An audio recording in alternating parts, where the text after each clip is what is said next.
We begin with this. Sources tell CBS News that President-elect Donald Trump has invited Xi Jinping to his inauguration. Now, it's unclear if the Chinese leader has accepted that invitation. Hungary's far-right Prime Minister Viktor Orban was also invited. According to State Department records dating back to 1874, a foreign leader has never attended a transfer of power ceremony. Meanwhile, on Capitol Hill, senators are weighing in on FBI Director Christopher Wray's announcement that he will resign at the end of President Biden's term. I think President Trump had lost confidence in him, and I think we know how that would end. And so hopefully that will facilitate a smooth transition to the next FBI Director. It's pretty clear to me, and I think should be clear to the American people, that Donald Trump wanted to go in a different direction. But I do think he's been a very effective FBI director.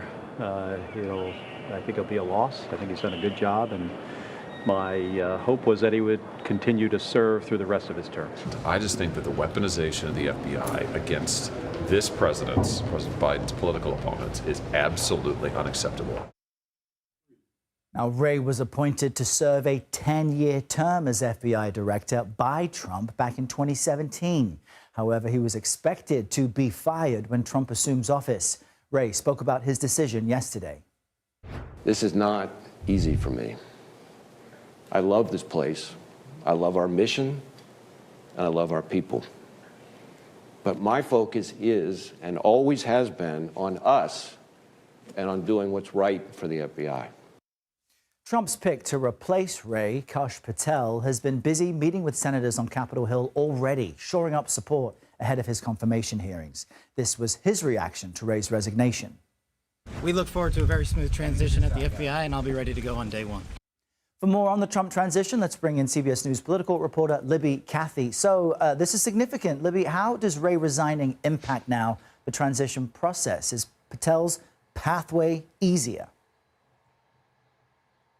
Yeah, well, Errol, the Trump transition team sure would like to think so. They would like to think, with Christopher Wray yesterday announcing his intent to resign as FBI director once Trump takes his swearing in on Inauguration Day. They say this now paves the way for Kash Patel to be the next FBI director, but you played some clips there. Democratic senators are sounding the alarm over this.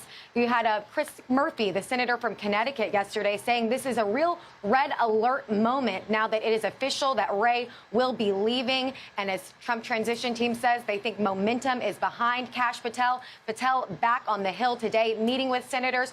We will note he has not met with any Democratic senators yet, only able to take Republican meetings so far. His team telling us only Republicans want to meet with him. But that's because he is quite the controversial nominee. We've talked about him on your show, Errol.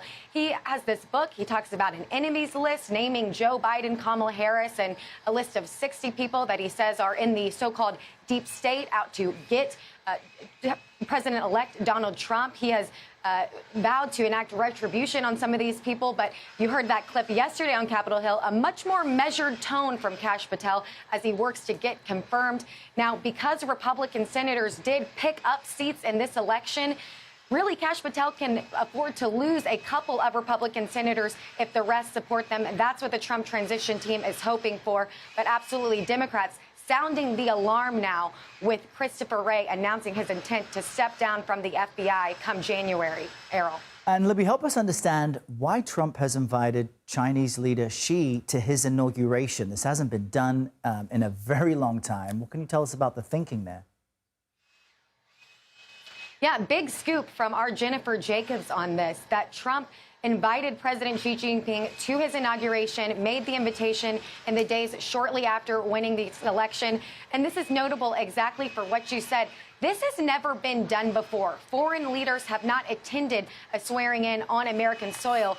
And even more so, foreign leaders that some say are not allies of the United States. Michael Waltz, Marco Rubio coming in, Trump hopes, as his Secretary of State and National Security Advisor, have not had favorable things to say about Xi Jinping. We have not heard their reaction to this news that Trump extended this invitation.